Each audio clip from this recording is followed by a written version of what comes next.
Hello, and welcome to B.R.A.I.N, B.R.A.I.N Requires an In-Class Newscast. This is a podcast focused on the storytelling side of psychology, featuring your hosts, Lance, Stella, Ella, Clara, and Destry. This week, we will be describing the developmental stages throughout life in the physical, cognitive, and psychosocial domains.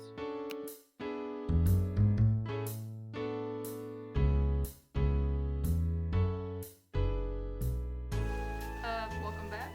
I'm Stella. And I'm Ella. And we'll be discussing development in both the physical, psychosocial, and cognitive, realms through infancy and then into childhood. Yep. So we'll start with physical development. That section's pretty short. So from the ages of 0 to 2, most of what kids will be learning how to do is based around basic mobility. So being able to support their head by themselves, crawling, walking, sitting, standing, running. Yeah, basically basic survival skills needed to function as a human being. Yeah, you learn how to stand on tiptoes, you can carry things, you can kick things. You start being able to feed yourself, but those are all the most basic of movement skills. Yeah. One good pointer to a child that has impaired physical development is if they have disinterest in any of these playing movement fields, or if they're particularly clumsy. Moving on to the 3 to 6 range, the fine motor skills are where a lot of the improvements happen. So kids start being able to draw recognizable images like faces.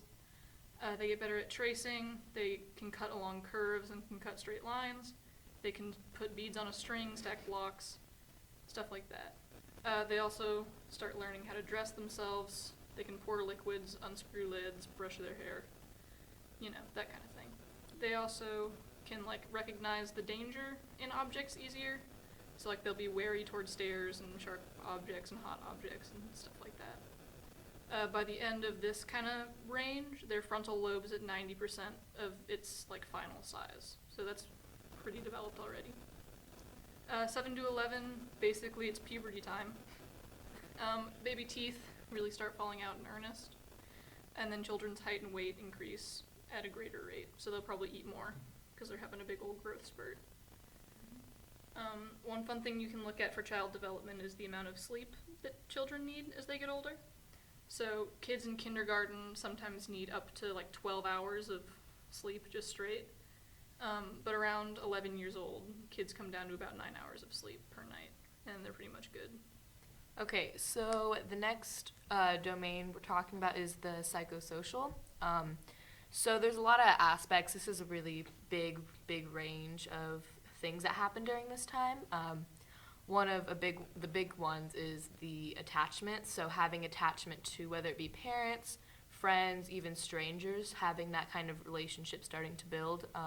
So it's a long-standing connection. It's not going to be someone they glance at. It's going to be someone who's either permanent or semi-permanent in their actual life. So one of a huge study that happened was yes? Is it the wire mesh monkey? Oh, it's the wire mesh monkey. It's the wire mesh monkey. Back. Oh yeah, he's back and better than ever. So this kind of shows, the main thing with this was trying to figure out how babies form connections, whether it be they provide them with actual food and safety, or whether it be a comforting kind of presence. So this experiment was done by Harry Harlow, and he took baby monkeys and he would separate them from their mother. So then they would put those monkeys in pretty big cages, and then he'd give them 2 options. So one would be a clearly fake monkey made out of wire, but it didn't produce milk, but it had what is that called, a feeding tube thing. It fed the children. It fed the kid, the baby monkeys, their milk basically. And creepy, but feeds you. Creepy, yeah. It wasn't a comforting. It was just pure wire. But then the other monkey was more of a cuddly, clothed monkey. So it didn't look real, but it looked more monkey. More like an actual animal. And so every time the baby monkeys would immediately go to the soft monkey, even the only times they would ever go over to the wire one was whenever they were hungry, and immediately after they'd go right back. So this kind of proved that attachment isn't always based on who provides the nourishment.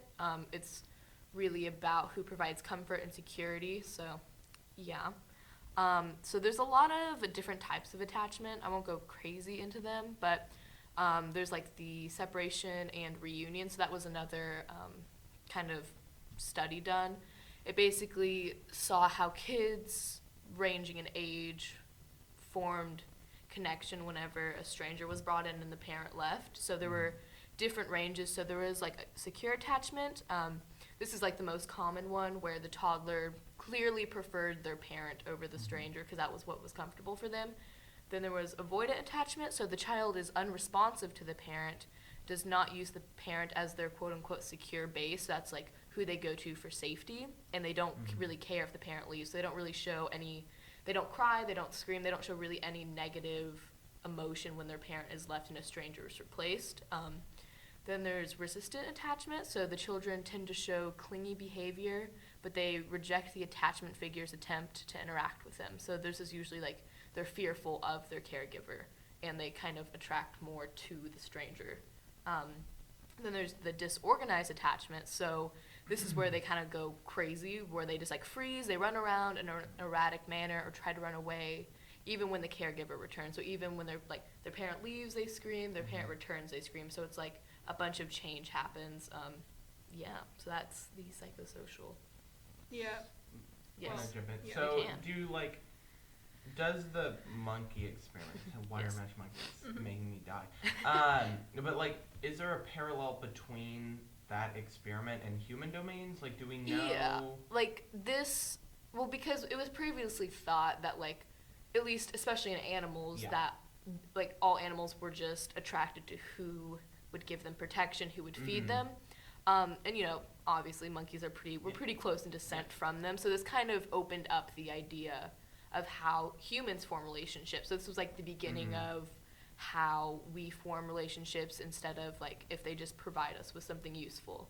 You know what I mean? Like, it, like, opened up the doors for that conversation. It didn't, it, like, essentially didn't prove humans, like, specifically humans had this, but it did prove that, oh, maybe we did. It's very similar to what we're experiencing. And like parent strategy books were like have argued about this. So there's ones that are like you should just give your kid what they need to succeed. And there's ones where it's like you need to focus a lot on like the emotional comfort side. And we believe more in that nowadays. But there was a while there where it's like your mom is there to give you food. Nothing If you else. give your child food, you're a good mom. Yeah. Yeah. But now it's kind of proven that, like, there's clear, like, psychological distress if a parent doesn't show a lot of these, like, common comfort, common emotions given to their child. So that, like, that whole experiment opened up that conversation for it. Yeah. Yeah. So now we have another big chunky timeline situation. This one's more for the cognitive development. And I've got two kind of notable, child development researchers who kind of generally pointed out these age groups and some of the, signs that, like, goals that the kids should hit if they're this age. So the 0 to 2 years old range.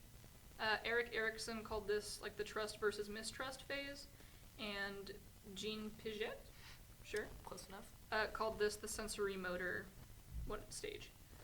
So it is mostly sensory. Kids learn like color recognition, general object recognition. They start getting object permanence. So if I show you a block and then I put the block behind my back, the kid will learn the block still exists. It's not just gone forever. Kids start understanding stranger danger and start trusting certain people more in their lives. They get more of these attachments. Kids will eventually start learning some language. Not great, but, a little bit. This stage is primarily concerned with getting physical control. So they turn a lot of their reflexes into, like, conscious movements they can do when they want to. And they start being able to see themselves as a self, I guess. Yeah. So they kind of understand Recognize that they they are a thing. exist. I am a person, kind of. Very primitive version of that. And then 3 to 6 years old. Erik Erikson called this initiative versus guilt, and Jean Piaget called this pre-operational. So kids are usually very experimental. They're trying to learn, like, the why of things. It's the toddler age where they're always like, well, why does that do that? Why? They learn names and pronouns better. They become more independent. They're not really at logical thinking just yet, but they're becoming more autonomous. They learn numbers. They get good at matching shapes, colors, that kind of thing. Knowing that an object exists isn't enough for them anymore. They need to know why. And they're exploring their boundaries. like how far they can be independent. And then you hit 7 to 11 again. Erik Erikson called this industry versus inferiority, and Jean Piaget called it concrete operational. So this is when you get a lot of comparison and like a development of an identity of sorts. So self-confidence starts to grow. Kids become more prone to comparison. So like a lot of kids get a lot more competitive in this age range. They're like, oh, well, she has that, why don't I have that? That kind of thing. They also get into the logical reasoning part of their lives. So they can start doing math. They start to like understand analogies better. Their general understanding of concepts just gets a lot fuller. They start creating kind of an identity for themselves. So they have to deal with some like physical acceptance of themselves. They start to develop likes and dislikes. Their fears become more pronounced. And often kids will start questioning their parents and family. So like they'll start having beliefs that differ from the family's belief. Because for a lot of younger kids, if mom says it, that's just fact. And then in this age, you start to be like, wait a minute, does she know what she's talking about? Yeah. Reading gets really, grows a lot. Kids also start writing during this because you could read a little bit in the previous stage, but kids can't really produce too much in that stage. And then more concepts can be held in the mind and like evaluated simultaneously by these kids. So one of the most important factors that I put down for development in general is like social play, basically. So that teaches kids in those first two ranges especially, it teaches them stuff like self-advocacy, conflict resolution, creativity. They face fears, they learn a lot of social rules that aren't really spoken, but you just have to figure them out. Yeah, I feel like at this stage, they're basically learning how to be a person. Yeah. Like, they're figuring out what makes a human, like, figure out their emotions, like, how to interact with others. It's a big stage for, like... And also just questioning stuff. And yeah, they're questioning to... everything because they want to understand their surroundings. They're like, well, why does it do this? And, you know? Yeah. This is also where you start getting, like, the development of a community for that kid. Yeah. So instead of, like, oh, well, everyone in class is my friend, they'll have, like, their best friends. This is when kids start, like, having their crushes. Like cliques, kind of, yeah. Yeah. It's when you, like, start to notice, like, oh, I like this person a lot more than this person. I'm going to hang out with this person. Yeah. In that. Yeah, you start to realize that there's some people you're not going to like, and Which some that you're, like, obviously, like, attracted to. Yeah, which comes with the whole identity thing. Yeah. Figuring out who you are and what you believe in. Yeah. So this, I have one more study. So it's a cognitive child development study. This one is in the range of the 0 to 2 range. So that's when they're discovering, like, trying to figure out who, like, you know, it's the stage before they figure out who they actually are. So this is, like, how they kind of found that out. So it's, they figure out they're not, like, an object. Like, they... Yeah. Like, in this range, like, they want, like, this is kind of what started figuring out that when they could and couldn't recognize themselves. They see that they are a person, but they don't know who they are. Yeah, they won't, basically. like, recognize themselves, really. So, this is, like, a mirror study done. It was in 1972. I can't pronounce his name. Bula, maybe. Amsterdam. Beulah. Who knows? So he took about a group of 88 children, ranged from 6 months to 24 months, and they basically placed them in front of a mirror. They were with their parent to obviously, like, try and ease stress, because at this age, you know, being unfamiliar with your surroundings is, like, a big stress. So they had their parents with them, and then they put a little red dot on their nose so they could, like, I don't know. I don't really know why he did this. I think it was, like, so they could more easily recognize themselves. And the parent would ask the child, point at the child in the mirror and ask who that is.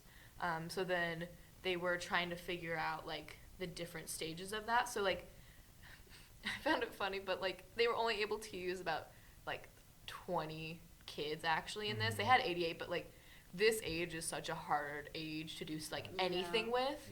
So it was really hard to get, like, concrete data because, like, either the kids would just start screaming or they would, like, refuse to participate. Also, like, parent permission. Yeah. If I'm like, hey, can I see your 6-month-old? They're like, no. Can I place them in front of a mirror, put a red dot on their nose? Like, what? Why? Yeah. So there were different stages for this. So, like, in the beginning, like, the young range, like, they were all like, it's another baby. I don't know who that is. Like, they kind of, like question it. They would, like, poke at the mirror and be like, try to recognize what it was. But then once they started to get to another, like the 13 to 24 month, that was when they they didn't fully recognize who it was, but they kind of, like, they weren't scared by it. They just, like, looked at themselves, and they were like, oh. Like, they weren't scared. They didn't, like, touch the mirror. They just kind of, like, recognized that there was another baby there.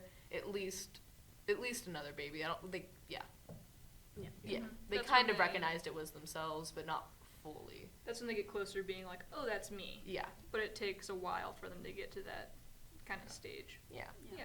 So I broke kind of all this down into 3, I guess, like, general phrases. So the first one I just called, like, development of awareness, because you're like, I am a person. I can move my hands if I want to. Stage 2 I called, like, the development of a societal role, because then you start, like, meeting friends, you start playing a lot more. That's where a lot of the play comes in. And then I called the third one just, like, higher thinking, because that's whenever you get into, like, logic and all that fun stuff. So yeah, there's your cool general overview. Yeah. Coolio. That's it. Got Any questions? Nope. I don't think so. It's interesting to see, like, how much cognitive growth there is, even though that's not what you're thinking of at that stage. Yeah. Yeah. Like, object permanence now just seems like something that Duh. is obvious, but Mhm. it's Something that a has to be, like, large developed. step, which is yeah. interesting. Yeah, I feel like when people think about, like, infancy stages, from infancy to, like, childhood, it's a lot of, like, physical growth, Yeah. which it Yeah. is. Exactly. Like, it's a lot of, like, getting really Yep. tall, like, not going through puberty yet, but getting there, like, all these changes. But I feel like, especially in the early years, a Yeah. lot There's of a it is lot. cognitive. Like, Yeah. it's Mhm. really about, like, the development of this, like, baby's brain and, like, them figuring out the world around them. Yeah. The object permanence thing is fun, because we got a puppy, and, like, whenever we first had her, if we hid the toy, she was just like, oh, we're done playing. And we'd, That's like, it. leave. Done. She's like, oh, okay. But now she knows that she can, like, go behind you and find Yeah. it. So yeah, Oh. Yeah. it's not just a Prevalent in human other thing, animals, too. but it's also not a thing you, like, consider. Yeah. So there we go.